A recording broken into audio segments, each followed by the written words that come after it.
तो hello everyone, जैसे कि मेरा नाम है परिश। तो आज की इस वीडियो में हम पढ़ने वाले हैं बहुत ही इम्पोर्टेंट टॉपिक, जिसे मतलब ये हमारे लिए काफ़ी ज़्यादा इम्पोर्टेंट है। ये हमारे से 10th में पूछ लिया जाता है और 12th में 11th में मतलब काफ़ी क्लासों में पूछ लिया जाता है। और ये हमारे भी जो बीए के एग्ज़ाम होने वाले हैं उसके अंदर ये काफ़ी इंपॉर्टेंट है। ठीक है, इसमें हमारे पे एक सब्जेक्ट भी है वैश्वीकरण, और पॉलिटिकल के अंदर भी है ये चैप्टर। ठीक है, तो आज अब इसके बारे में जानेंगे कि वैश्वीकरण क्या होता है, व्हाट इज़ ग्लोबलाइजेशन। मतलब इसको ग्लोबलाइजेशन इंग्लिश के अंदर बोला जाता है और भूमंडलीकरण भी कहा जाता है। तो आज हम जानेंगे कि वैश्वीकरण होता क्या है, इसके मुख्य कितने आयाम हैं, मतलब क्या क्या इसके बारे में जानेंगे, इसके फीचर। ठीक है, तो बात करते हैं, स्टार्टिंग करते हैं हम अपनी वीडियो की, चैप्टर की और टॉपिक की। ठीक है, तो जैसे कि मैं बता दूं आपको, पहले स्टार्टिंग के अंदर ही मैंने क्या करा है, इसके अंदर मतलब वैश्वीकरण की एक सीरीज़ निकाल दी। इसमें का जो आपके एग्जाम होने वाले हैं ना, उसमें सारे इंपॉर्टेंट क्वेश्चन मैंने दे दिए हैं, जिसमें क्या आपको पॉइंट के साथ मिल जाएंगे, जिससे आपको क्या होगा, बहुत ज़्यादा ईजी पड़ेगा। जो आपके अभी आपको पता है डेट से तो मिल गई, मैंने अपडेट दे दी थी उसके अंदर, 7 जून से एग्ज़ाम है, तो उसमें आपको बहुत ये फ़ायदेमंद रहेगा। तो चलो स्टार्ट करते हैं। जैसे कि पहले हम जानेंगे वैश्वीकरण है क्या। वैश्वीकरण है क्या, व्हाट इज़ ग्लोबलाइजेशन। ठीक है, जैसे वैश्वीकरण को हम सामान्य तौर पे तो अंतर्राष्ट्रीय व्यापार में जो अर्थव्यवस्था होती है ना, उस पे लगाया जाता है इसको। ठीक है, उस पे लागू करा जाता है।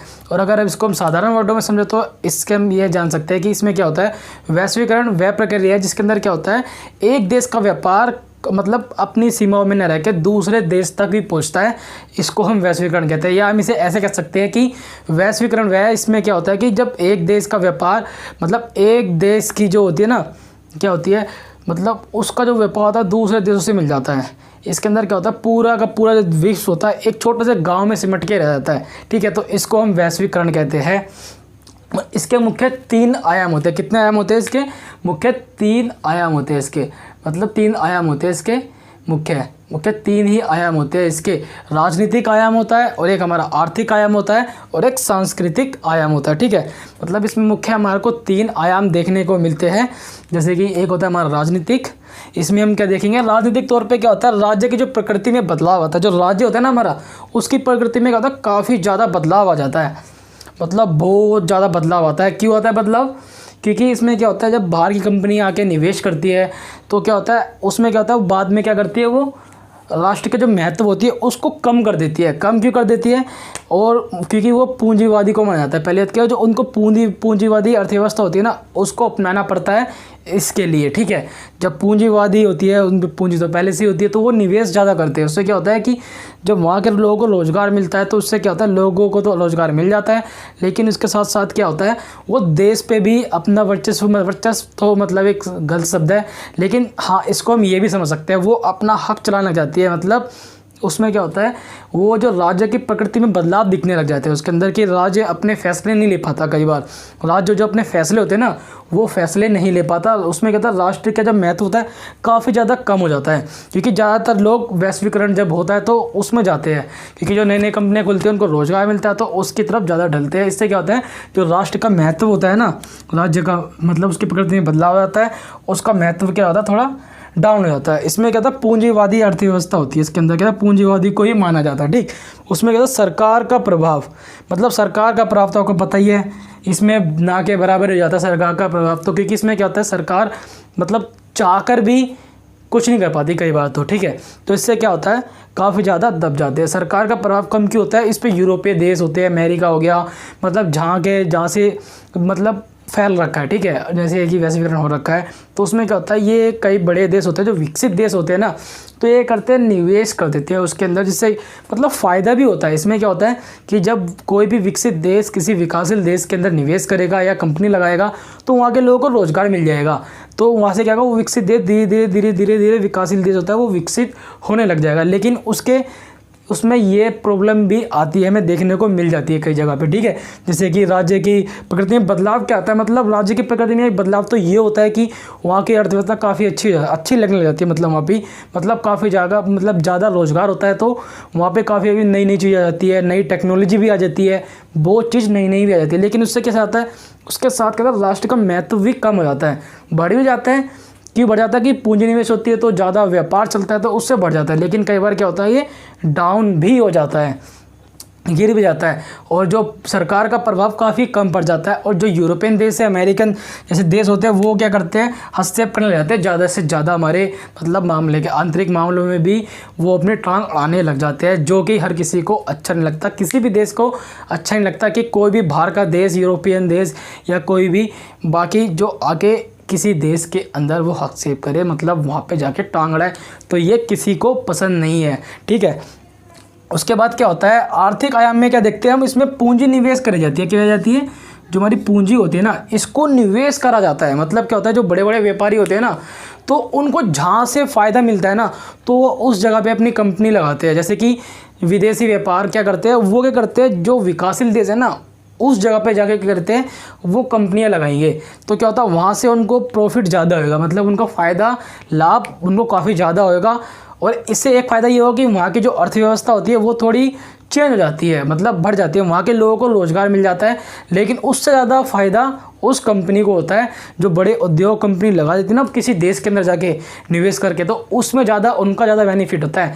ठीक है, तो ये होता है। इसमें क्या होता है, व्यापारिक प्रतिबंध जो होते हैं ना, व्यापारी प्रतिबंध होते हैं, उसमें कमी कर देते हैं। जो व्यापारिक जो प्रतिबंध होते हैं ना, जैसे कि व्यापार पे टोल टैक्स मतलब कि टैक्स लगाते हैं बाजार पे, उसमें थोड़ी कमी कर देते हैं, जिससे क्या होता है और अच्छे व्यापार हो जाते हैं और क्या खुलापन आ जाता है। इससे क्या होता है, खुलापन मतलब मतलब विचार होते हैं ना, विचार काफ़ी ज़्यादा आपस में घुल मिल जाते हैं, काफ़ी ज़्यादा खुलापन हो जाता है, इसके अंतर्गत ये होता है।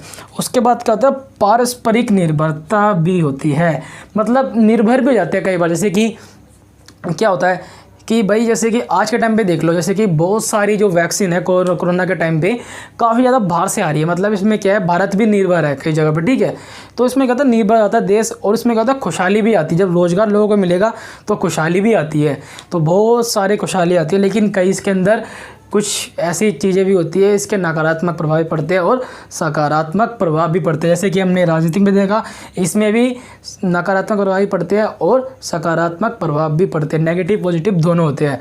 और क्या होता है, जो होती है ना वीज़ा नीति हमारी होती है, ये होती है, इसमें क्या होता है, प्रतिबंध जो लगे होते हैं ना, उसको काफ़ी ज़्यादा कम कर देते हैं। ठीक है, उसमें काफ़ी कमी करते हैं वीज़ा। और इसमें एक चीज़ हो रहा है, एक पॉइंट हो रहा है, इसमें क्या होता है, पिछता कौन है, जो छोटा व्यापारी होता है ना, छोटा व्यापारी जो छोटा व्यापार करता है,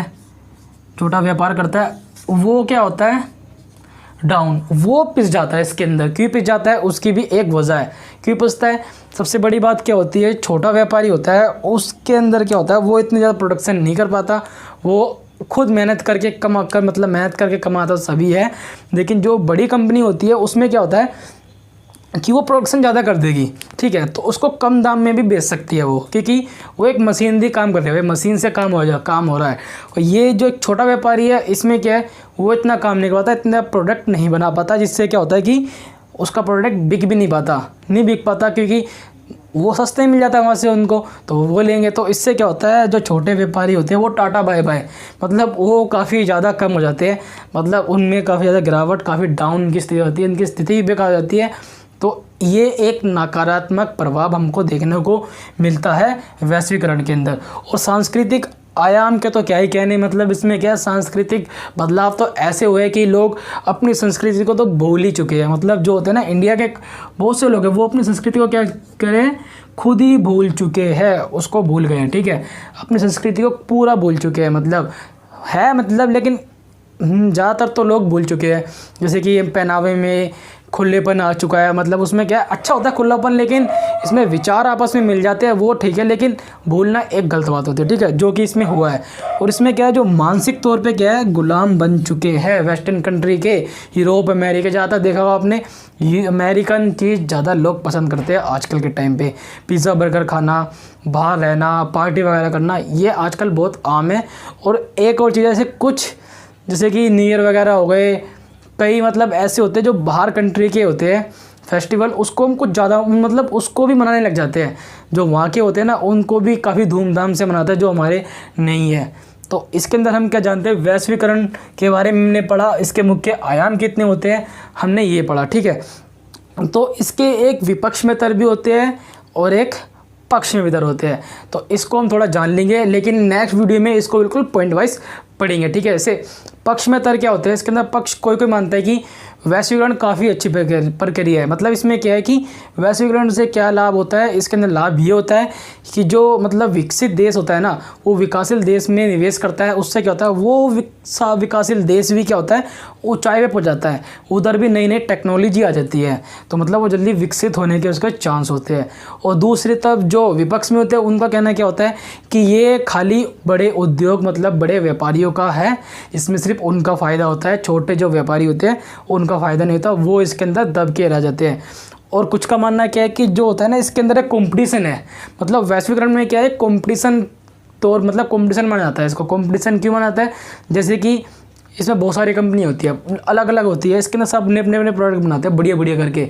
तो कोई और अच्छा बनाता है तो उससे अच्छा बनाता है, वो उससे मतलब कंपटीशन है। तो इसमें क्या होता है, हमारे को एक अच्छी चीज़ मतलब वस्तु मिलती है, कम दाम पे भी हमको अच्छी वस्तु मिल जाती है। तो ये एक फ़ायदा है। लेकिन इसका घाटा भी है कि छोटे व्यापारी का बहुत ज़्यादा नुकसान होता है। इसमें ये हमारे को एक नकारात्मक पॉइंट भी मिलता है। और क्या है इसके अंदर, क्या है मतलब, जैसे हमने पढ़ा था हस्तक्षेप हो गया था। मतलब जो वहाँ पे क्या था, दो बाहर की जो सरकार थी, अब वो जाके हस्तक्षेप करेगी, मतलब टांग अड़ाएगी, तो ये तो एक नकारात्मक है। मतलब लोकतांत्रिक तो नहीं होगा, ये देश की अखंडता इसमें खतरे में पड़ जाती है। इसलिए ये एक नकारात्मक पॉइंट भी पड़ता है। पूंजी निवेश मतलब खुलापन कुछ ज़्यादा तौर पे आता है कि इससे संस्कृतियाँ भूल जाते हैं, तो ये भी एक नकारात्मक पॉइंट में आता है। इसके अंदर मतलब कहने का मतलब ये है, सिंपल सी बात है, किसी चीज़ का अगर लाभ है तो उसकी हानि भी है। तो हम इसमें यही मानते हैं ज़्यादातर जो वैश्वीकरण ये होता है कि इसमें, अब समझ गए कि वैश्वीकरण का मतलब क्या होता है। वैश्वीकरण के अंदर क्या होता है, जो व्यापार होता है, मतलब इसमें क्या होता है, इसकी एक परिभाषा ऐसे ही बोल सकते हैं कि इसमें क्या होता है, वैश्वीकरण में एक देश की जो होती है ना, क्या होती है, मतलब एक देश जो दूसरे देश में व्यापार करता है, तो वहाँ से भी एक्सपोर्ट इंपोर्ट का काम इसमें काफ़ी चलता है। ठीक है, ये होता है मतलब एक देश की जो अर्थव्यवस्था होती है ना, दूसरे देश की अर्थव्यवस्थाओं से जुड़ जाती है, ऐसे भी बोला जा सकता है। मतलब इसके बहुत सारे मतलब कई तरीके से आप वैश्वीकरण को डिफाइन कर सकते हैं। तो ठीक है, तो जैसे कि आज की वीडियो में हमने पढ़ा वैश्वीकरण क्या है, मतलब व्हाट इज़ ग्लोबलाइजेशन। आज हमने इसमें ये पढ़ लिया। इसके मुख्य 3 आयाम पढ़े हमने, राजनीतिक आयाम, आर्थिक आयाम और सांस्कृतिक आयाम के बारे में हमने पढ़ लिया इसके बारे में। तो काफ़ी इम्पोर्टेंट था ये मतलब हमारा चैप्टर काफ़ी इम्पोर्टेंट था।